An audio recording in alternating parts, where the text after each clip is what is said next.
Hi, my name is Matt Lagerlof, and this is my presentation on a tech blog, Gizmodo, for Professor McDonald's Journalism and New Media class. Gizmodo at its core is a gadget blog, but not just this, it's a self-described blog about gadget culture. So it's not just electronics and technological advancements, but it's all things that gadget enthusiasts would be interested in. I mean, some of the articles they've had recently have ranged from an article about a new eating utensil called the Chork, which is a hybrid form of chopsticks and a fork. I have yet to use one. I'd like to. Could be fun. And also, they recently had an article about North Korea's failed rocket tests. So pretty much anything gadget related or sort of in that sphere of influence. They currently employ 22 people. They have several editors. They have writers, contributors, and a couple of interns. I fully admit I am a card-carrying nerd. I got the Joker card in my wallet to prove it.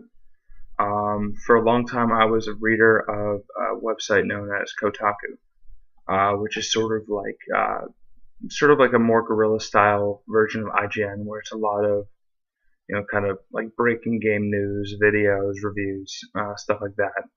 And they're a member of the Gawker network, who also owns Gizmodo. So I was, longtime reader, and my friend, who's a lot more of a tech junkie than I am, had started reading Gizmodo. And he was continuously sending me links from the website, and so I sort of started giving it a chance a few years ago, and I've pretty much been hooked on it ever since. I've subscribed to their update on Facebook and Twitter, so I'd say I probably read the website at least once a day. They have a lot of kind of breaking stories that they'll put up on the Facebook news feed that I'll sort of catch out of the corner of my eye as I'm flipping through it. Gizmodo will actually be celebrating its 10-year anniversary this July. The blog was founded in 2002 by magna cum laude Harvard University graduate Peter Rojas, who would actually later go on to leave Gizmodo to form Engadget, which is currently Gizmodo's biggest competitor, as well as form Joystick, one of the sole competitors to the gaming website I mentioned earlier, Kotaku. Both of these blogs are members of the Gawker Media Network, run by Nick Denton, which features several high-profile blog websites, including IO9 and Jezebel. Gizmodo is tied pretty much neck and neck with Engadget for the amount of users it sees per month.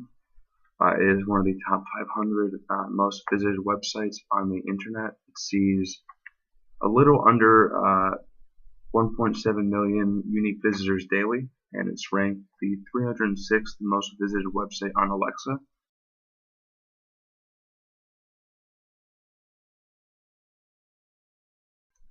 Although it never says it outright, Gizmodo is very oriented towards college-age males. A visit to Alexa's stat website will show that traditionally the people visiting the blog are between the ages of 18 and 24. They're males either in college or with some type of college education, have no children, and they're browsing from school or sometimes work, but mostly school. The stats on Alexa for Gizmodo's audience really don't surprise me that much. It says that the traditional reader is a college-age male with no children, and I mean, I read the website and I'm a college-age male, so I'd say that whatever they're doing is working. In the last couple of years, Gizmodo has come under fire from some of its readers. They're stating that the blog has sort of lost its way, with putting a larger focus on page views through writing articles that are pretty irrelevant to gadgets. And I'd say that is true to a degree. I mean, take for example the article about the Chork, which is the combination chopstick and fork. While it is interesting and probably be pretty cool to see in person, it doesn't really have anything to do with technological advancements of any kind. It's just, if anything, really an interesting art project. Don't get me wrong, Gizmodo is still very much a tech blog, but articles like that do make me worry about what this website is going to look like 5 years down the road. Gizmodo also has a nasty history of being mean-spirited, both towards the people who read the blog and just in the general tone of their articles. Jesus Diaz, one of the editors of the website, has been known to attack critics of his articles in the message boards. Probably one of the best examples of sort of this mean-spirited nature in their articles was Alyssa Beresnack's article about her OkCupid date. In addition to being at times downright cruel to this Magic the Gathering player, which actually spawned a number of online memes bashing her, it also shows the kind of Gizmodo's tendency to have articles that don't have much to do with technology. While the article does mention OkCupid, and that's where these two people first met, this just could have easily have been a blind date between two people, and it didn't really have anything to do with technology in general. Their articles aren't always irrelevant, however. One of their biggest articles of the last week has been the article Privacy Killing CISPA Bill Passes House. They've been reporting on this issue quite extensively after we saw the SOPA Act and subsequent protests earlier this year. This article is probably the best example of what Gizmodo tries to be. While it is a blog, it does at times try to be a legitimate news source, and that's what it's doing here. It's reporting on this big issue in the House, something that's going to affect pretty much anyone who has a Facebook or Twitter or email, as the government will now be able to access all of your personal information with a warrant. The problem with this article is it's not terribly unbiased. I mean, the author's voice is very much in the article, and the entire thing is one-sided.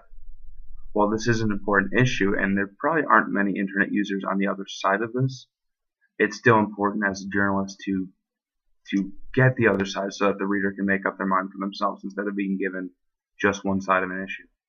Perhaps one of Gizmodo's most important articles was their iPhone 4 leak a couple years ago. With the company Apple, they're notorious for being very secretive about their upcoming products coming out. I mean, often people won't know until a couple days before what is being released. And what happened was, I guess an employee left a test copy of the iPhone 4 in a bar, which Gizmodo acquired, took apart, took pictures of, analyzed, and posted on the internet months before Apple was preparing to unveil any of this.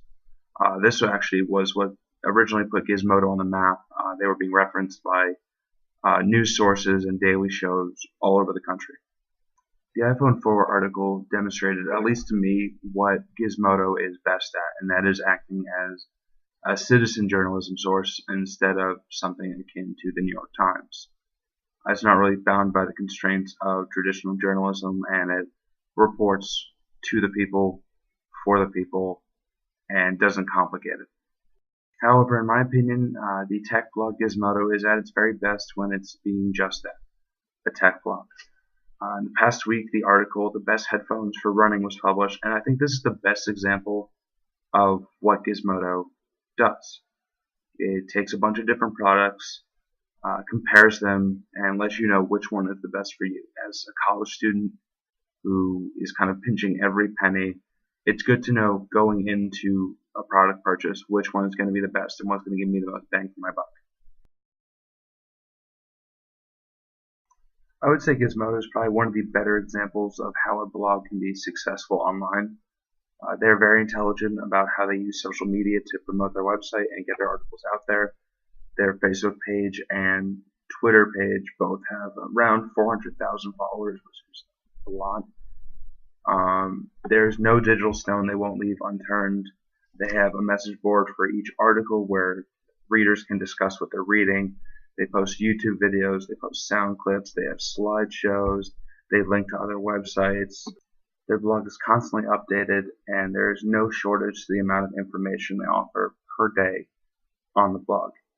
The blog layout of Gizmodo isn't terribly unique, as it is part of the Gawker Media Network, and all the blogs underneath that umbrella look pretty much the same, but it is very easy to use and pick up, and it's a lot of fun to kind of scour the articles for kind of little obscure factoids. While the criticisms of Gizmodo are an issue, especially the ones saying that Gizmodo tends to get a little off topic, I say that contributes to the most important thing I've learned after reading Gizmodo's blog, that to be successful you have to be interesting. While it would be great if Gizmodo could be tech jargon all the time, as that's a little more up my alley, I understand that in order to get more readers, you have to make your articles a little bit broader. This has been my video blog presentation on the tech blog Gizmodo. Thank you very much for watching.